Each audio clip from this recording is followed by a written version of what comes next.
Le médecin a sauvé la femme sur son lit de mort. Quand il a vu la voiture, il est resté paralysé en réalisant que une patiente est admise aux urgences avec des symptômes inexplicables.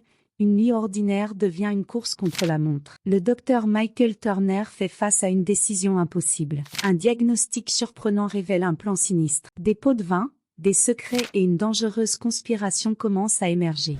C'était une nuit glaciale à l'hôpital Bellevue, à New York. Le docteur Michael Turner, un cardiologue dévoué, entamait sa garde nocturne. L'accueil était calme, avec peu de patients. Michael se dirigea vers la salle de repos des médecins, où il s'installa pour examiner les dossiers médicaux. Parmi eux, un dossier attira son attention, une femme de 30 ans avec un historique d'hypertension. Quelque chose à propos de ce cas semblait inhabituel. Alors qu'il analysait les détails, le son strident d'une sirène d'ambulance rompit le silence. « Femme, 30 ans, crise cardiaque », annonça le secouriste en entrant. Michael, sentant une urgence croissante, se précipita vers la salle d'urgence. Là, il trouva la patiente, pâle et en sueur, luttant contre une douleur intense à la poitrine. L'équipe médicale, sous sa supervision, travaillait pour la stabiliser. Michael observait attentivement les moniteurs. Le rythme cardiaque de la patiente était alarmant, suggérant quelque chose de plus grave qu'une simple crise cardiaque. « Nous avons besoin d'un test sanguin détaillé dès que possible »,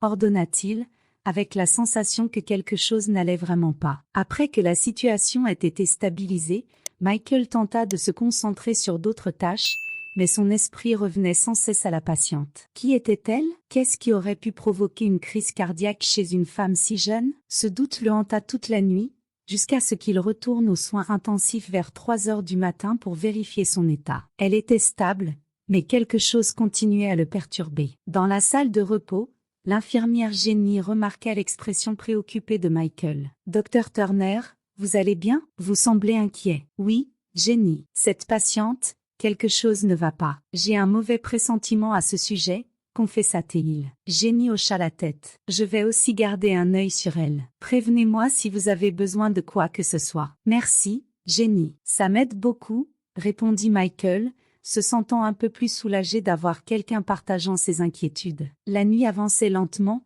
mais le sentiment que quelque chose de grave allait se produire ne le quittait pas. Michael savait que l'aube apporterait des réponses, mais l'attente était angoissante. La nuit suivante, l'hôpital était plus animé, avec un flux constant de patients. Michael arpentait les couloirs, toujours préoccupé par le cas de la nuit précédente, lorsqu'un homme grand, vêtu d'un manteau sombre et d'un chapeau cachant partiellement son visage, s'approcha de lui. « Docteur Turner, vous feriez mieux de laisser cette affaire de côté, » dit l'homme d'une voix basse et menaçante, en tendant à Michael un petit paquet avant de disparaître. Intrigué et inquiet, Michael se rendit dans son bureau et ouvrit le paquet. À l'intérieur, il trouva 10 000 $ en liquide. Le choc fut immédiat, mais il n'eut pas le temps de digérer la situation, car un infirmier entra précipitamment. « Docteur Turner, nous avons les résultats des analyses de sang de cette patiente. » Michael prit les résultats et commença à les lire. Des niveaux élevés d'une toxine rare avaient été détectés dans le sang de la patiente. Il sentit un frisson dans le dos. « Mon Dieu, elle a été empoisonnée », murmura-t-il. Maintenant, l'argent et la menace prenaient tout leur sens. Quelqu'un tentait de l'empêcher de poursuivre ses investigations. Déterminé à agir correctement, Michael entama immédiatement un traitement de détoxification. La situation était critique, mais il ne pouvait ignorer ce qu'il avait découvert. « Peu importe ce que cela signifie pour moi, cette femme a besoin d'aide, » pensa-t-il. Le poids de la responsabilité était immense, mais son éthique médicale ne lui laissait aucun autre choix. Jenny entra dans la pièce, visiblement inquiète. « Docteur Turner, que se passe-t-il? Vous semblez tendu. Elle a été empoisonnée, Jenny. Et quelqu'un a essayé de me soudoyer pour que je laisse tomber l'affaire, » répondit Michael en lui montrant le paquet d'argent. Jenny écarquilla les yeux. « C'est terrifiant. Que comptez-vous faire? » « Je vais continuer à la soigner et découvrir qui est derrière tout ça. Je ne peux pas abandonner une vie en danger, » affirma Michael avec détermination. La tension était palpable. Michael sentait la pression monter, mais sa compassion et son engagement envers la vie humaine le poussaient à aller de l'avant, quelles que soient les conséquences. Le troisième service de Michael commença avec un sentiment d'inquiétude grandissante. En parcourant les couloirs de l'hôpital, il essayait de rester calme, mais la menace de la veille le hantait encore. C'est alors que l'homme mystérieux apparut à nouveau, cette fois accompagné d'un grand berger allemand. « Je vous ai averti, docteur. Laissez tomber cette affaire ou les conséquences seront graves, » dit l'homme avec un regard glacial. Le chien grognait doucement, les yeux fixés sur Michael. Michael prit une profonde inspiration, essayant de ne pas montrer la peur qu'il ressentait. « Mon devoir est de prendre soin de mes patients. Je ne vais pas simplement ignorer cela, » répondit-il d'une voix ferme. L'homme fit un pas en avant. « Pensez à votre sécurité et à celle de ceux que vous aimez, » menaça-t-il avant de s'éloigner avec le chien, laissant Michael dans un état d'alerte encore plus grand. De retour dans son bureau, Michael sentit le poids de la situation. Non seulement la patiente était en danger, mais maintenant il se trouvait lui-même dans une position périlleuse. Déterminé à protéger sa vie,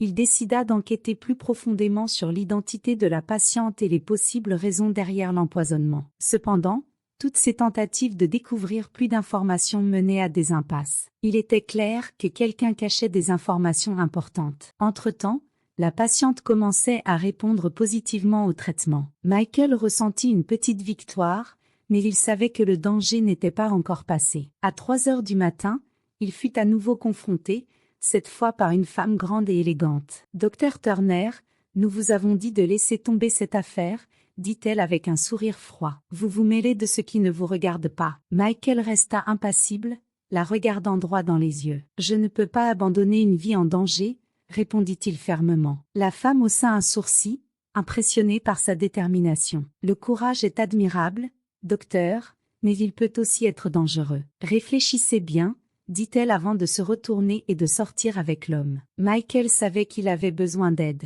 Le lendemain matin, il prit son téléphone et appela le détective James Holloway, un vieil ami. « James, j'ai besoin de toi ici. Je pense qu'une patiente est en danger, » expliqua-t-il rapidement. James, toujours pragmatique, répondit « J'arrive tout de suite. Ne laisse personne s'approcher d'elle avant mon arrivée. » L'arrivée de James, Michael ressentit un soulagement en sachant qu'il pouvait faire confiance à quelqu'un pour gérer la situation. Le détective alla droit au but, analysant les documents et la situation entourant la patiente. « Il y a quelque chose qui ne colle pas ici, » dit James en fronçant les sourcils. « Allons parler à ces gens. » James emmena l'homme mystérieux et la femme dans une salle d'interrogatoire improvisée. Pendant ce temps, Michael resta aux côtés de la patiente, veillant à ce qu'elle reçoive les soins adéquats et qu'elle reste stable. Des heures plus tard, James revint avec une expression grave. « Nous avons une confession. L'homme est le mari de la patiente. Il essayait de la tuer pour prendre son argent et vivre avec sa maîtresse,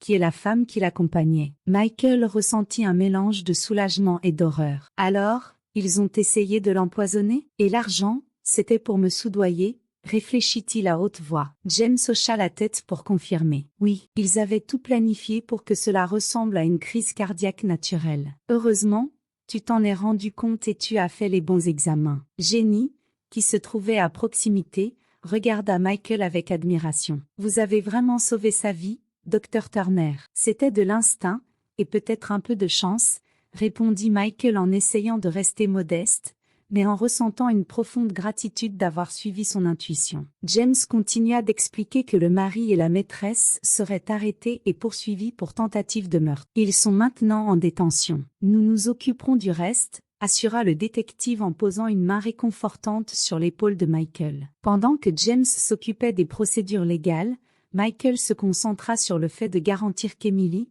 la patiente, reçoive tout le soutien nécessaire pour sa guérison, tant physique qu'émotionnel. Il savait que son chemin vers la récupération ne faisait que commencer, et il serait là pour l'accompagner à chaque étape. Avec les coupables derrière les barreaux, Michael se concentra sur la convalescence d'Emily. Il savait qu'au-delà des soins médicaux, elle aurait besoin de soutien émotionnel pour surmonter le traumatisme d'avoir presque été assassinée par son propre mari. Il travailla avec l'équipe de l'hôpital pour organiser des séances de thérapie et fournir tout le soutien nécessaire. Lorsqu'Emily se réveilla enfin complètement, encore faible, Michael était à ses côtés. « Vous êtes en sécurité maintenant, Emily. La police s'occupe de tout. Nous allons nous assurer que vous receviez tout le soutien dont vous avez besoin, » dit-il d'une voix douce, en lui tenant la main avec précaution. Emily le regarda, les yeux pleins de gratitude et de confusion. « Merci, docteur Turner. Je ne sais pas comment vous remercier, » dit-elle, la voix tremblante d'émotion. Michael sourit, essayant de la réconforter. Vous n'avez pas besoin de me remercier. Concentrez-vous simplement sur votre guérison. Nous sommes tous ici pour vous aider,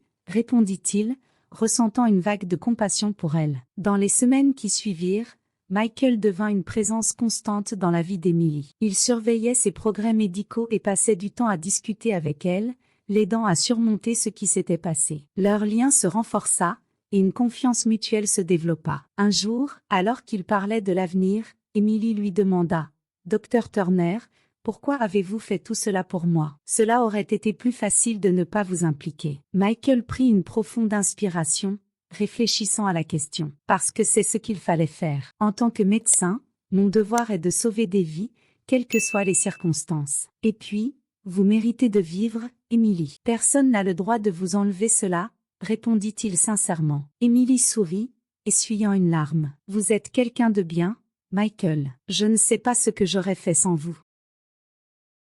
À mesure qu'Emily se rétablissait, elle ressentit le besoin de remercier Michael de manière spéciale. Dr Turner, j'aimerais vous remercier pour tout ce que vous avez fait. Que diriez-vous d'un dîner quand je sortirai d'ici?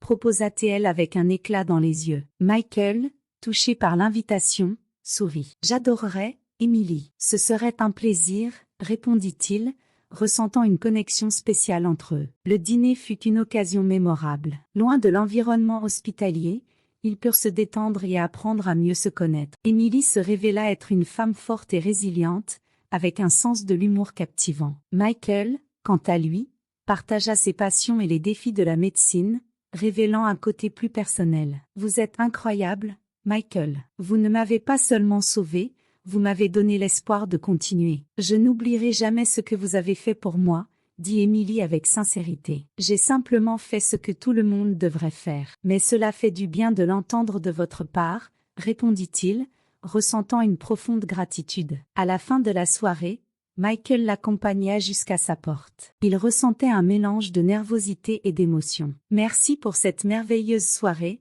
dit-il, hésitant. Emily sourit. C'est moi qui vous remercie, Michael, pour tout. Et avant qu'il ne puisse répondre, elle se pencha et l'embrassa doucement, un geste plein de promesses et d'espoir. Les mois qui suivirent furent marqués par une proximité croissante. La relation entre Michael et Emily fleurit, devenant quelque chose de profond et significatif. Ils décidèrent de se marier lors d'une cérémonie simple, entourés d'amis et de collègues de travail. Pendant la cérémonie, Michael, regardant Emily, se sentit profondément reconnaissant d'avoir suivi ses instincts et d'avoir trouvé l'amour au milieu des épreuves. Lors de la réception, James, le détective, s'approcha de Michael. « Tu en as traversé des épreuves ces derniers mois, hein ?» plaisanta-t-il. Michael rit, se sentant léger. « Oui, mais cela en valait la peine. J'ai trouvé quelque chose que je ne cherchais même pas, » répondit-il en regardant Emily. James hocha la tête, approuvant. « Je suis heureux pour vous. Vous méritez tout le bonheur du monde, » dit-il en tapotant l'épaule de Michael. Pendant que la fête continuait, Michael et Emily dansèrent ensemble, entourés de leurs proches. Ils savaient qu'ils entamaient un nouveau chapitre, prêts à affronter tous les défis ensemble, avec la certitude d'avoir trouvé l'un dans l'autre le véritable sens d'un nouveau départ.